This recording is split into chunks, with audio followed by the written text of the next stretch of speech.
এইভাবে সমস্ত অর্ডারগুলো করতে করতে যেদিন সংবিধান গৃহীত হলো, সেই সংবিধানের পরে 1973 সালে যেদিন জাতীয় সংসদের নির্বাচন অনুষ্ঠিত হলো, সেই জাতীয় সংসদ সেশনে বসলো। সেই সেশনে বসার পরে মুলতবি হলো, তারপরে অর্ডিন্যান্স জারির ক্ষমতা হলো রাষ্ট্রপতি।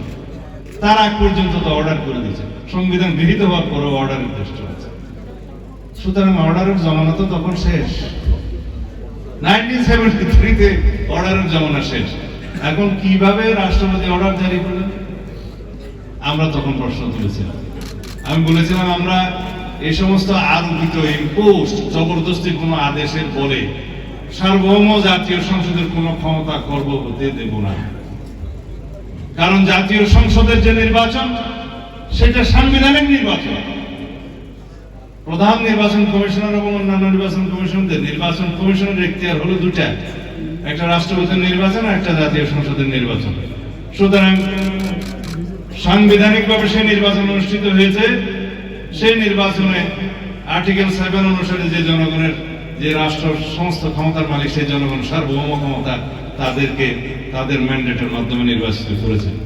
জাতীয় সংসদ সার্বভৌম, এমপিরা সার্বভৌম নয়, কিন্তু তারা সার্বভৌম প্রতীকের প্রতিনিধি। পাঞ্জাবের জগতে একটি বিশ্বস্ত নাম, শাবাব এথনিক ওয়্যার। তাদের ভোটটা কি কোনো আইনের ভোট? এটা তো সাংবিধানিক ভোট। কিন্তু আপনি একটা আইন প্রণয়ন করেছেন, গণভোট অধ্যাদেশ, মানি সেটা আমাদেরই দাবি ছিল। যেহেতু আইনি ভিত্তি চাচ্ছে সব দল, জুলাই জাতীয় সংসদের, ঠিক আছে, জনগণের সার্বভৌমত্বের একটা সম্মতি নেই, তারা যদি পক্ষে থাকে সেটা সংসদে গৃহীত হবে।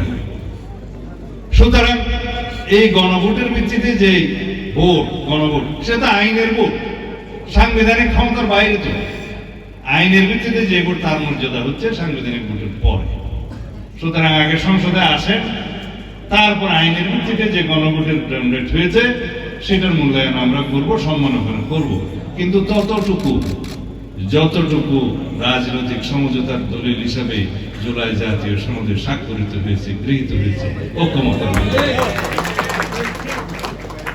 কিন্তু জবরদস্তি আপনারা বাহাসে না পেরে, ঐক্যমত্য কমিশনে জবরদস্তি করতে না পেরে আমাদের উপরে একটা আদেশ জারি করে দিলেন তথাকথিত।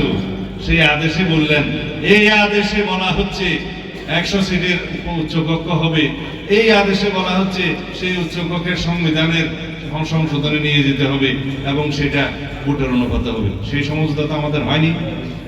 জবরদস্তিমূলক মার্শালের মতো কোনো আইন জারি করে দেবেন, তাও আইন না। বললাম তো, মেসকুলেন ফ্যামিলির কিছুই না, মাঝামাঝি সেই আদেশের উপর, জনগণের উপরে আপনি ভোট দিতে বলবেন। সেই অধ্যাদেশটা আমার করতে লাগছে 3.5 ঘন্টা। সেই জনগণ সেটা ঘুরে গণভোট দিয়েছে কি আপনাদের বিশ্বাস হবে? কিন্তু তারা বলছে জনগণ রায় দিয়েছে, এখন এটা বাস্তবায়ন করতে হবে। ঠিক আছে, সেই গণভোটের রায় বাস্তবায়ন কিভাবে করতে হবে সেটা জাতীয় সংসদে বসে আমরা আলাপ করব। তার ভিত্তিতে আমরা সংবিধান সংশোধন করব। এরপরে যদি সবাই সম্মত হয়, গৃহীত হয়, তখন সংবিধান সংস্কার পরিষদের সদস্য হিসাবে আপনারা শপথ নিছেন, যদি অনুমোদিত হয় তখন আমরাও নেব। আর সংবিধান সংশোধন এই সংস্কার পরিষদের সদস্য হিসাবে করলে হবে, আর না হলে কি হবে না? সংবিধান সংশোধন হবে, জাতীয় সংসদের এখতিয়ার, আইন প্রণয়ন হবে জাতীয় সংসদের এখতিয়ার, এবং সেই হিসাবে যদি সংবিধানে সবকিছু ধারণ করা হয়, তখন সেটা আমাদের ম্যান্ডেটরি হবে, আমাদের জন্য মান্য করা খরচ হবে, এবং জনরায় অনুসারে যা কিছুই বাস্তবায়ন সেটা তখন দেখা যাবে। এখন কিছু নাই, বলছে গণ অভ্যুত্থান, এটা অভিপ্রায়ের অনুমোদে এই সরকার হয়েছে, অভিপ্রায়ের অনুমোদে এই নির্বাচন হয়েছে। সুতরাং অভিপ্রায়কে ভিত্তি ধরে নাকি সবকিছু যেতে হবে। তো অভিপ্রায় যদি সবকিছু হয়, আর্টিকেল 106 অনুসারে সুপ্রিম কোর্টে আসতে হলো কেন? অভিপ্রায় যদি সবকিছু হয়, আর্টিকেল 106 অনুসারে প্রধান উপদেষ্টা সহ অন্যান্য উপদেষ্টারা শপথ নিলেন কেন? যদি সবকিছু হয়, তাহলে পরে আইন প্রণয়ন করে আপনারা ভোট দিতে হলো কেন?